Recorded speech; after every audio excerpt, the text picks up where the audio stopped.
Bienvenido, fiel escucha, a un nuevo episodio de La Tribu Estoica. Seguimos con el resumen del segundo volumen de Los enemigos del comercio, esta vez para conocer los orígenes del movimiento sindicalista inglés, el partido liberal de este mismo país o los devaneos que se traían los primeros bancos con el papel moneda, su uso económico y político y los orígenes del keynesianismo. Espero que lo disfrutes. ¡Comenzamos!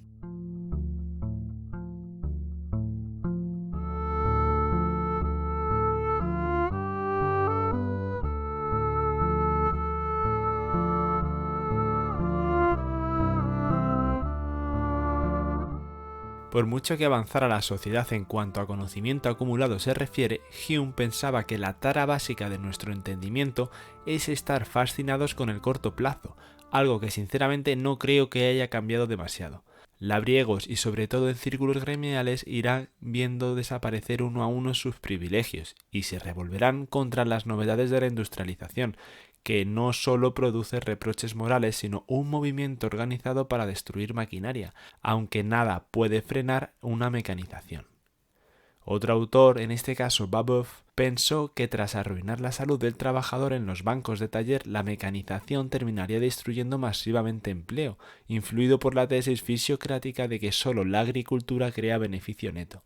También le animaba un rechazo genérico a la revolución industrial, equivalente al rechazo de la revolución comercial protagonizado por Münzer y demás caudillos comunistas del Renacimiento. Desde finales del siglo XVIII, la mecanización provoca en Inglaterra un movimiento tecnófobo cuyos autores no son comunistas, sino defensores del sistema gremial, incapaz de sobrevivir al tipo de producción y trabajador introducido por las grandes fábricas. En medios urbanos, el consejo y dirección de este movimiento se atribuyó a un legendario general Ludd,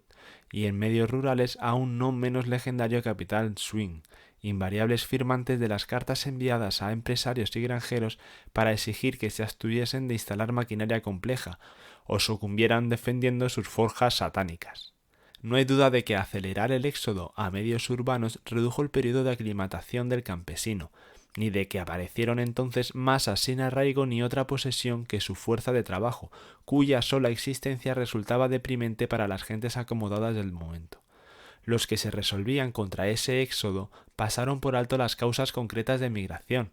que no solo fueron cambiar un jornal estacional por salarios indefinidos y considerablemente más altos, sino romper los vínculos de servidumbre aún vigentes. Contrario a los intereses de estos luditas y de Malthus y Ricardo, como veremos más adelante, la realidad es que solo la sociedad esclavista logró realmente siglos de miseria en aumento, tal y como pronosticaban estos autores no para la sociedad esclavista, sino para la industrial. Y es que, sin excepción registrada, el campesino europeo acogió la novedad de cobrar jornales con gran entusiasmo, ya que colonos y otros vinculados llevaban generaciones regalando trabajo y sumisión al señor impuesto por su cuna. Intercambiar trabajo por dinero le pareció una bendición a quienes debían prestarlo antes en condiciones de gratuidad. Llamar inhumano al mercado laboral omite que lo previo a las lonjas de contratación no fue el limbo, sino los mercados de esclavos que se prolongarían en tropeles de siervos genuflexos ante amos omnipotentes, corolarios ambos de una ecuación rigurosa entre el trabajo y el lote del vil. Nada puede medir la deshumanización del mercado laboral porque lo inhumano era mantener el de esclavos y siervos. Menos aún puede medirse la caída resultante en productividad, ya que constituye un infundio. Ni a medio ni a largo plazo se detuvo su crecimiento, tanto en la ciudad como en el campo. Más precisamente, aquel campesino dejó de ser un inferior, que cobraba en especie una vez al año, para transformarse en clase media rural dueña de su tierra, gracias ante todo al objetivo lanzado en origen por la Escuela de Manchester que aplicaron sucesivos gabinetes liberales. El principal argumento sobre lo inhumano del industrialismo es que muchos trabajasen los 7 días de las semanas, en una jornada de hasta 14 horas diarias, un ritmo que sin duda es incompatible con cualquier vida digna de vivirse. Pero quienes alegan ese horror no tienen la bondad de recordar o siquiera informarse sobre el origen de dicha práctica, que no es algún derecho conferido al superior sobre el inferior. Al contrario, es el resultado de que los antes privados de liquidez monetaria y sujetos a un yugo servil o clientelar se lancen a la novedad de cobrar por horas, a destajo, afluyendo a las fábricas con sus familias. Aun con todo, las condiciones laborales irán mejorando, y no precisamente por la ayuda de un Estado todavía débil. El genio ingenieril Arkwright propondrá un régimen laboral novedoso, pues en vez de preferir solteros, como los empresarios tradicionales, diseña una escaleta de funciones adaptadas a familias con hijos, a quienes ofrece trabajo desde los 10 años en adelante, algo que amplía de modo radical sus ingresos y las mantiene físicamente unidas, los ingresos de las familias, digo. Inaugura de paso la exigencia de puntualidad rigurosa y se adelanta a todos al añadir al salario la vivienda y una semana anual de vacaciones pagadas. Emplear niños sería perverso si no fuese también un mal menor pasajero. También fue el origen de las escuelas infantiles gratuitas en Europa, que no en Norteamérica, donde los cuáqueros llevaban un siglo poniendo en práctica dichas instituciones,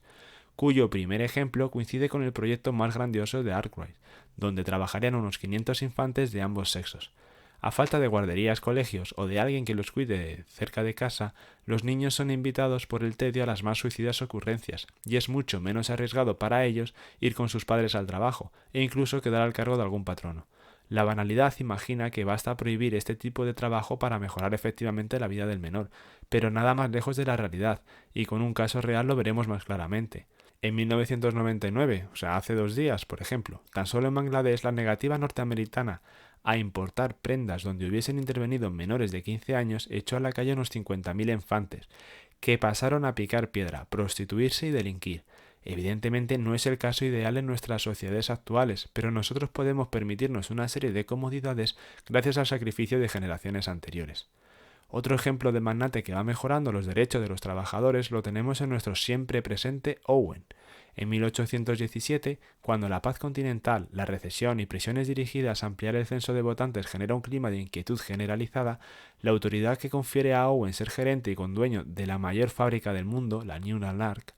amplifica la denuncia de que el sistema fabril está minando la salud, la moral y el bienestar, pues antes el pueblo esperaba a los 14 años para mandar a sus hijos e hijas a trabajar fuera de casa, y ahora se incorporan cada vez más jóvenes. Le parece urgente por ello limitar la jornada laboral a 12 horas, prohibir que los menores de 12 años trabajen más de 6 y descartar como operario infantil a quien no haya cursado estudios de primaria.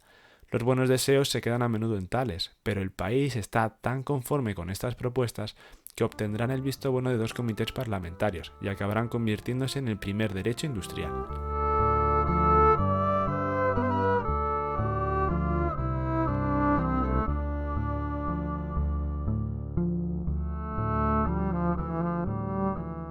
Aunque el textil experimente la expansión más rápida hasta bien entrado el siglo XIX, la gran industria inglesa sigue siendo la construcción y mantenimiento de buques, cuyos profesionales duplican o triplican el salario del tejedor porque su trabajo implica una pericia mucho más diversificada y una resistencia física. Fueron estos mecánicos navales quienes fundaron el sindicalismo y los protagonistas de las primeras huelgas coronadas con éxito, al comprender que asociarse era la única respuesta a empresas de creciente tamaño, más capaces por ello de imponer sus condiciones de contratación.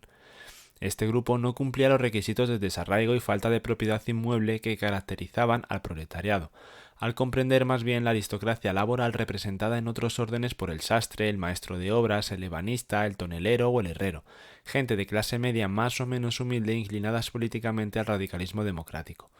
Pero ahondemos un poco más en la primera gran manifestación de inmediata repercusión. Tras convertirse en Cotónpolis, y empezar a abastecer al mundo entero de sábanas, toallas y fundas de almohada ante todo, Manchester experimenta un dramático empeoramiento desde 1815, cuando derrotar a Napoleón se revela ruinoso a corto y medio plazo, disparando a la vez la carestía de alimento y una carrera a la baja en el jornal de los tejedores, que llega a caer de 15 a 5 chelines. Un lustro después, el malestar de operarios y clase media convoca en Manchester la mayor manifestación conocida, que reúne un mediodía soleado de agosto a 70.000 personas de todas las edades en la plaza de St. Peter. El evento concluye con la llamada masacre de Peterloo, donde mueren 15 personas y cientos resultan heridas, pues el escuadrón de caballería enviado para llegar a la tribuna y disolver el acto queda rodeado por la muchedumbre y queriendo abrirse camino genera una estampida. En dicho evento, el único orador fue Hunt, un empresario demócrata de reconocida elocuencia, que se avino a correr los previsibles peligros porque aquella gran muchedumbre reunida podría contribuir a llamar la atención hacia un diestro devastado por la ruina y el hambre. Hunt pagó su atrevimiento con 30 meses de cárcel y bien pudo sucumbir en el tumulto. Sin embargo, Peterloo dibuja un instructivo contraste con las explosiones de furia inauguradas por la masacre de la Bastilla en 1789. Aquí la multitud ha sido provocada también, y que se comporte de otro modo solo puede atribuirse a ella misma y a su tribuno, ambos comprometidos con reformas logradas mediante vías pacíficas. Para entonces la tecnofobia ha desaparecido y con ella la inclinación a desdibujar el largo plazo con proyecciones del corto.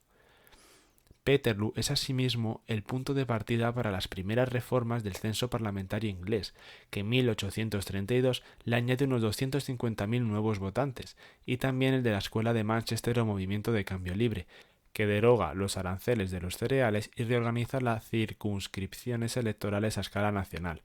De los librecambistas parte la Commonwealth en sentido moderno, un imperio basado en el comercio no obstaculizado como alternativa a la guerra, y para la ciudad de Manchester una confirmación de la tendencia innovadora que, como Ámsterdam siglos antes, compensa un clima infernal con lo más avanzado en negocios e ideas. Allí está el núcleo de los liberales, la cuna del Partido Laborista, la sede del primer Congreso Nacional de Sindicatos y la sede de la primera organización sufragista.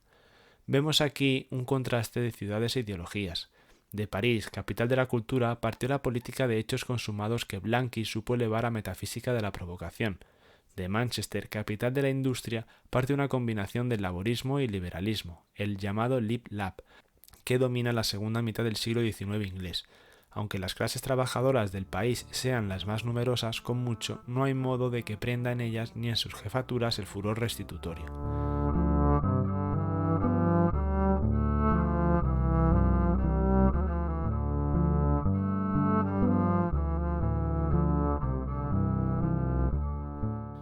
Veamos ahora qué elementos facilitaron que, a despecho de los pronósticos más agoreros, que será continuo según avancemos en este repaso histórico, la economía no dejara de prosperar.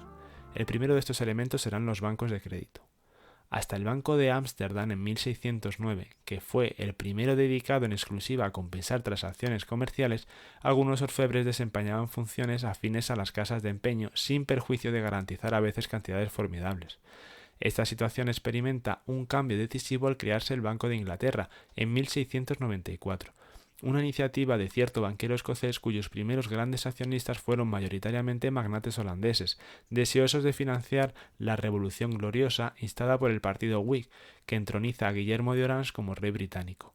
Sus promotores vaticinaron, sin equivocarse, que aumentar el efectivo circulante bajaría el tipo de interés, estimulando así toda suerte de empresas. Esos títulos serían permanentemente convertibles en oro o plata, y la compañía cumplió su compromiso. Crucial para ganar las batallas que consolidaron sobre el terreno la Revolución Gloriosa, el banco lo será también para poder sufragar casi de inmediato algo 3 veces más caro como es reacuñar el obsoleto metálico inglés, una vasta operación que se coordina nombrando en 1696 director de la Casa de la Moneda nada más y nada menos que a Sir Isaac Newton, el hombre más prestigioso del país. La empresa, que empezó siendo un banco mixto, con una sección lucrativa o propiamente bancaria y otra entidad emisora, se irá adaptando a la conveniencia pública de tener un banco central, prestamista de último recurso para los demás bancos y el Tesoro. A medida que Londres se convierte en centro financiero del mundo, el banco va transformándose poco a poco en organismo estatal autónomo, en el sentido de no sujeto a presiones políticas. En 1700 su gobernador despachaba con el primer ministro, que debía autorizar expresamente cada emisión, y solo desde 1844 sus operaciones se sujetan a una estrecha supervisión del Parlamento. Durante el largo periodo de arbitrariedad es llamativo que se eviten episodios de hiperinflación, porque implantar el dinero nuevo es indudablemente económico, pero cada país descubre, de modo más o menos patético, cómo sus ventajas conllevan nuevos riesgos. Cambiando de país, el escocés John Law, hijo de un orfebre banquero de Edimburgo, quiso socorrer al maltrecho tesoro galo con un plan del cual surgieron simultáneamente la Banque Royale y la Compagnie du Mississippi.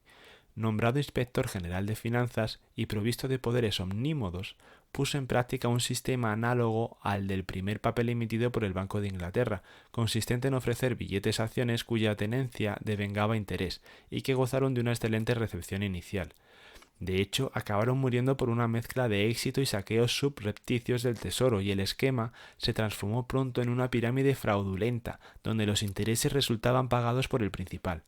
En 1720, mientras la burbuja seguía creciendo y Law preparaba el modo de abandonar el país sin ser linchado, el castillo de naipes intentó sostenerse apelando a la tradición centralista, y milenios de historias recordadas se desafiaron prohibiendo la circulación de dinero metálico. Ya vemos que son muchas las épocas que intentan extinguir el uso del dinero en metálico. A pesar de ello, ilegalizar a su rival no evitó que la desconfianza en el papel moneda se convirtiera en el primer gran pánico financiero de los anales. La economía francesa entró en una depresión aguda, la banca en general fue abolida durante décadas y lo que desapareció en la práctica fue el dinero de confianza. Recordemos que esto ocurrió antes de la Revolución Francesa, con la más que es posible influencia que tuvo sobre ello.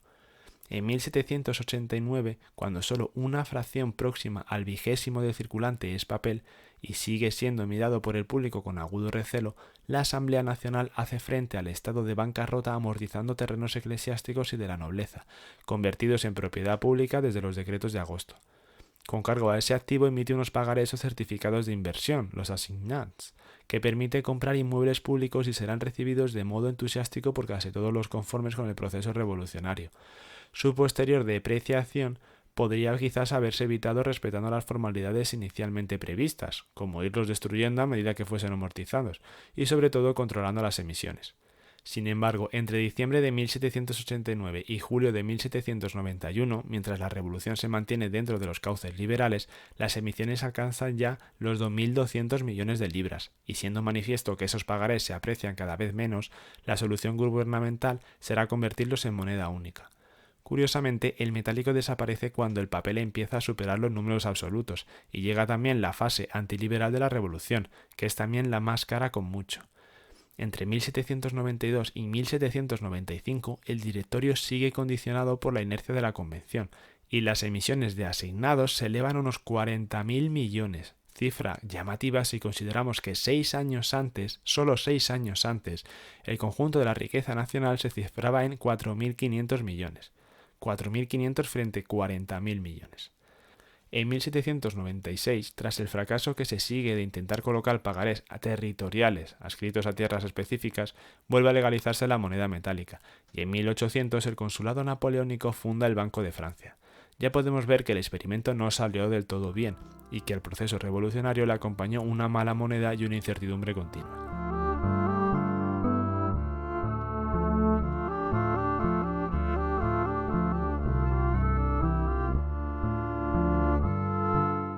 Entretanto, en Inglaterra, la transformación del país en una economía de paper credit no modifica la convertibilidad de billetes emitidos por su banco. El rápido crecimiento suscita crisis significativamente espaciadas, por ejemplo en 1763, en el 72, en el 83 y en el 93, y el ascenso de Bonaparte agrava de modo dramático sus gastos militares y paramilitares, partiendo de un gran préstamo, 6,5 millones de libras, hecho a Austria para asegurar un frente oriental de resistencia. Con la industrialización el país ha pasado de exportar a importar grano y sus exportaciones se ven progresivamente erosionadas por la guerra con el vecino.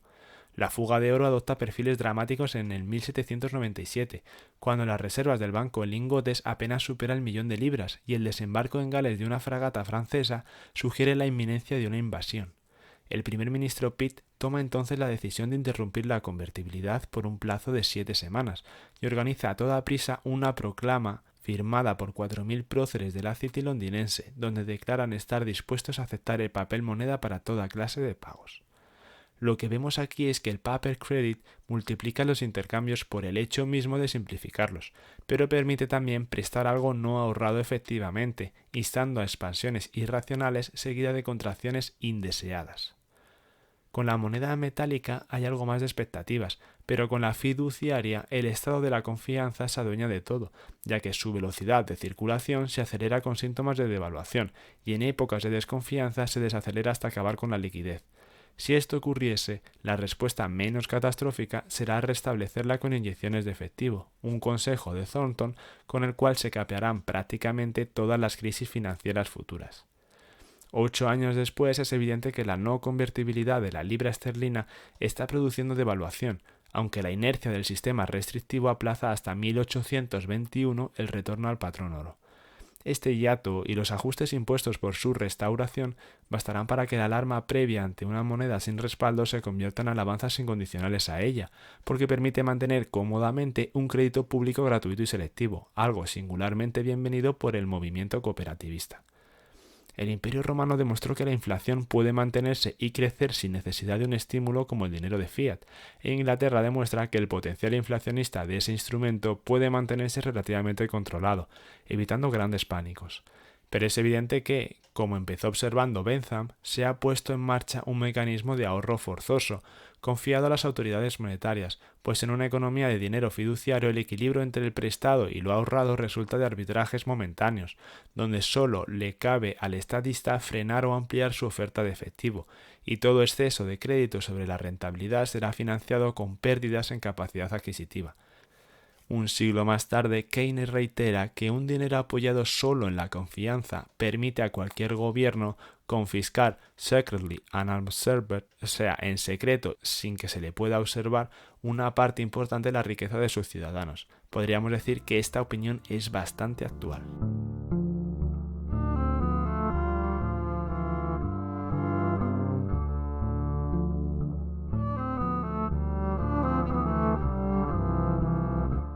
Toca hablar ahora de otro pensador sumamente influyente en esta época y en las que están por venir, incluso a su pesar, como fue Ricardo. A despecho del escándalo que hoy nos produce el trabajo infantil, una fuente de angustia tanto o más aguda fue entonces la tesitura del adulto, educado para heredar la posición del señor o el sirviente y atónito ante la velocidad con la cual todos ganan o pierden estatus sin pausa. La paz ha desmovilizado en Inglaterra unos 300.000 hombres, y por más que mecanizar e innovar sea el soporte del salto demográfico, ambas cosas empiezan amenazando toda suerte de empleos, cuando el cuerpo de normas sobre beneficia, las Poor Laws, se mantiene intacto desde tiempos de Enrique VIII y su hija Isabel.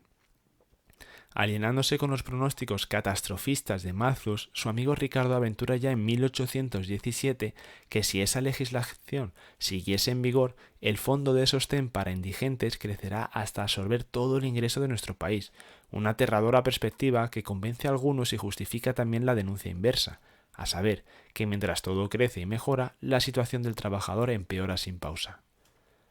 Ambas cosas se revelarán falsas, por no decir que delirantes, pero se encontrarán entre las ideas falsas que consiguen inmiscuirse en el imaginativo colectivo. Ser un genio analítico y al tiempo alguien singularmente desprovisto de formación filosófica e histórica explica que Ricardo quisiese transformar la economía política heredada de Smith, una moral philosophy sostenida sobre factores sociológicos y psicológicos, en una ciencia capaz de reducir sus fenómenos a leyes matemáticas, como hicieron los principios de Newton con la gravitación. Aspira a entender el proceso económico pasando de un axioma a otro, merced a un principio del que puedan deducirse todos sus fenómenos, y descubre como tal el de que todos los precios son calculables atendiendo al tiempo empleado en producir cada bien,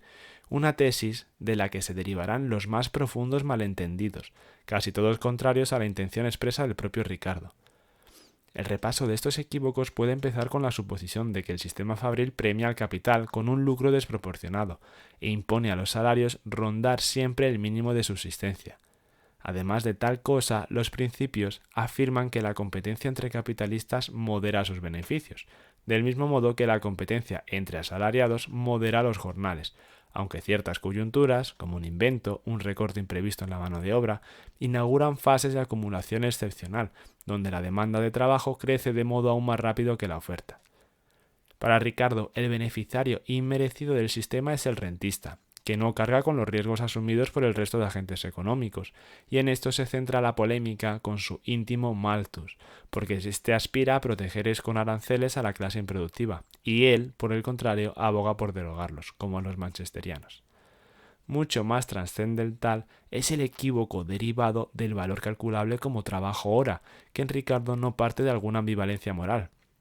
sino de querer transformar la economía política en una álgebra elemental, obviando lo evidente, que los precios de esto y aquello se fijan gracias al juego de oferta-demanda llamado mercado, aunque una cosa es cierta, si le seguimos línea por línea nunca le veremos pensar el valor hora como algo distinto a una hipótesis metodológica. Pero algunos de sus lectores adivinaron en ello la condición siempre deficitaria o explotada del salario, viendo la prueba de que nunca se paga entero, precisamente en el hecho de que los precios efectivos no pueden explicarse en función del tiempo empleado para hacer cada bien. En cualquier caso, una dinámica limitada a capital y mano de obra era un edificio levantado sobre una cadena de hipotecas. La primera, ignorar que con el emprendedor el proceso económico pasa de cierto flujo circular, de producción y consumo, al desarrollo propiamente dicho, merced de la destrucción creativa derivada de sus innovaciones. La segunda, suponer que los negocios rentables surgen y funcionan con tal de tener terreno, equipo y algunos meses de nómina asegurada. Y por último la tercera, pensar que el trabajo se reduce a tareas manuales y omitir que el capital es progresivamente manejo de información y conocimiento. Ricardo tenía ya serios problemas de salud cuando percibió que su esfuerzo axiomático había puesto en circulación un liberalismo contradictorio, cuyo esquema inclinaba en realidad al comunismo.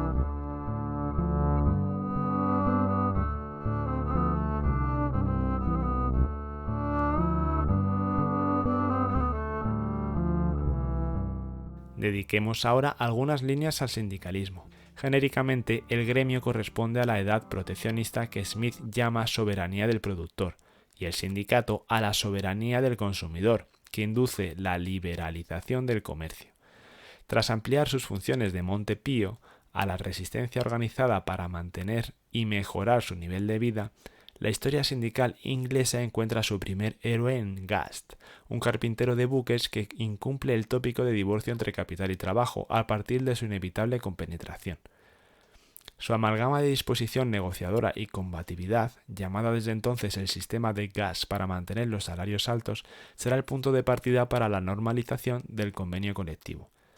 Este sindicalismo en poco se parece al sindicalismo mileniarista de Owen, y el common sense no tarda en desligarse del elemento mesiánico, suscitando un sindicalismo inspirado por la racionalidad burocrática, que tras reafirmar el interés común del trabajador por cuenta propia y ajena, se propone intervenir con conocimiento de causa y eficiencia, evitando tanto la quiebra de empresas como cualquier reivindicación no respaldada por fondos de reserva.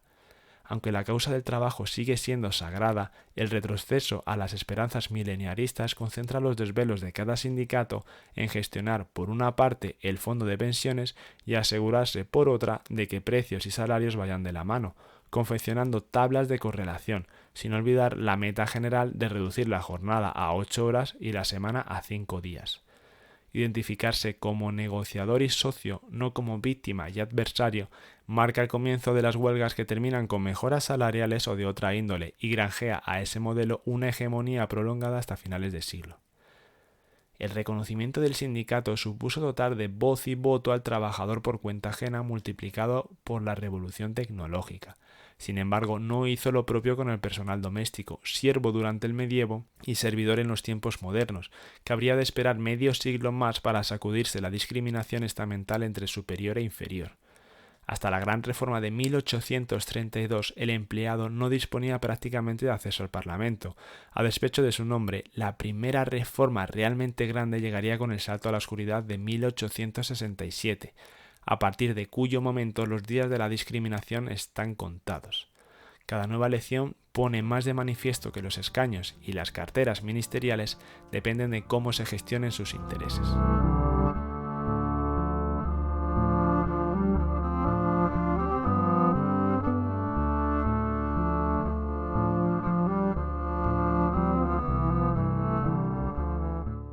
A las sumarísimas reseñas sobre el desarrollo del derecho laboral inglés es preciso añadir algo paralelo sobre el derecho político, un asunto que dejamos aparcado en el tenso clima producido por la masacre de Waterloo en 1819. Derrotar a Bonaparte convirtió a Inglaterra en la superpotencia indiscutible, pero el país no dejaba de tener pendiente temas internos de gravedad parecida a los que asumió la Asamblea Nacional Francesa en 1789, antes de sucumbir al delirio combinado de persecución y grandezas.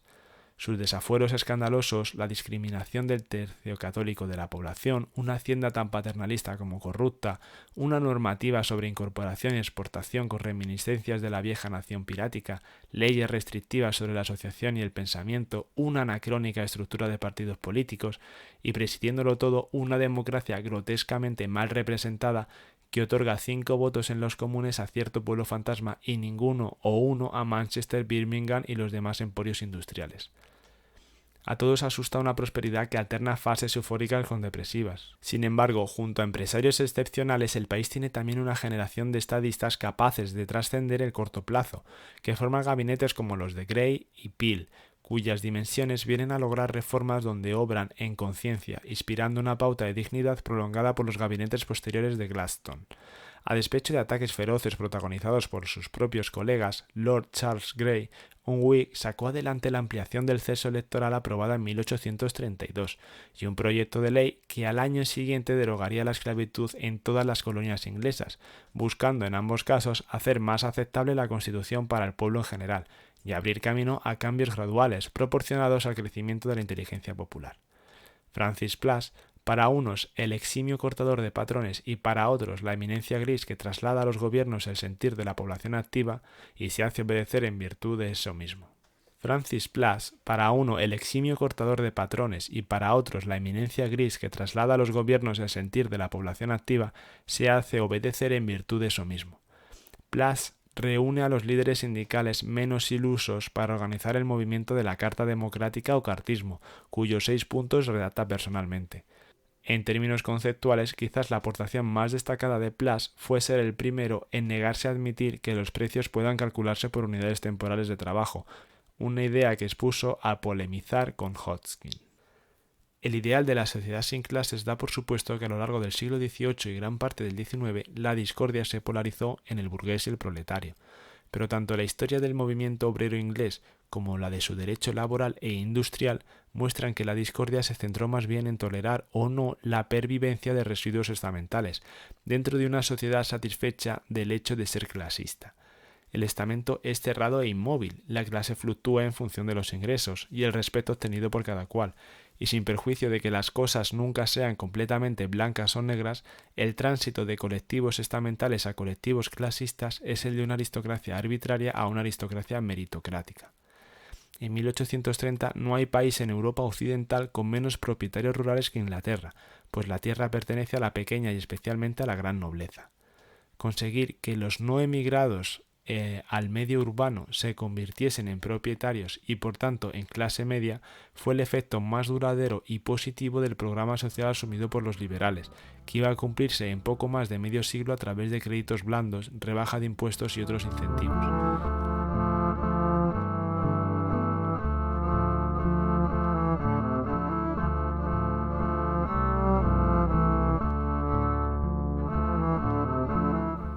Mirando a vista de pájaro, comprobamos que la economía inglesa tarda unos 20 años en adaptarse a la paz sancionada con el Congreso de Viena en 1815 y una década más en comprobar la reforma del derecho industrial, laboral, fiscal, político e internacional planteada por el pequeño grupo de armonistas.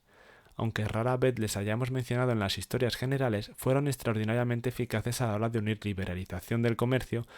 con radicalismo democrático, y no se equivocaron pensando que esa combinación suavizaría los focos de discordia. Dicho vaticinio era el exacto opuesto del ofrecido por Engels en su libro sobre la situación de la clase obrera, y contaba entre otros apoyos paralelos con el inminente cumplimiento de la profecía malthusiana, según la cual era posible que la población creciese en términos geométricos.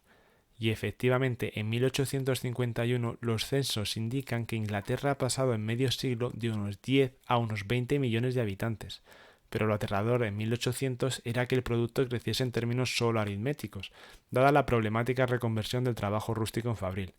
Lejos de ocurrir tras cosa, en 1851 la producción se ha multiplicado por 3.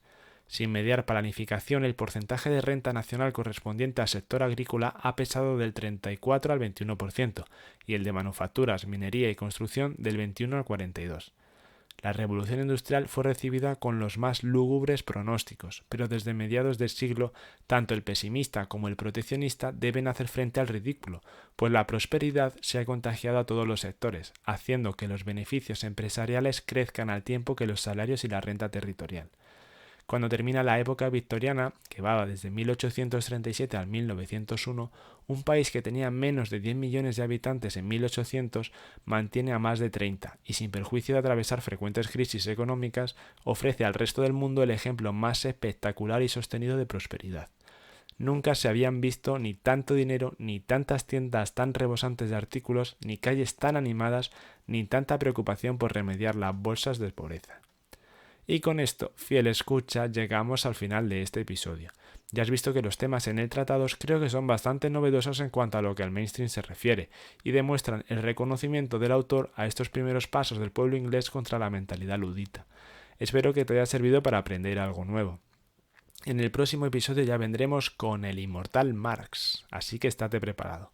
Sin más dilación, como te digo siempre, suscríbete si no lo estás y si quieres seguir al tanto de este resumen detallado de los enemigos del comercio, y dale a like y compártelo para que llegue a más gente. Nos escuchamos en el siguiente episodio. Un saludo, estoicos.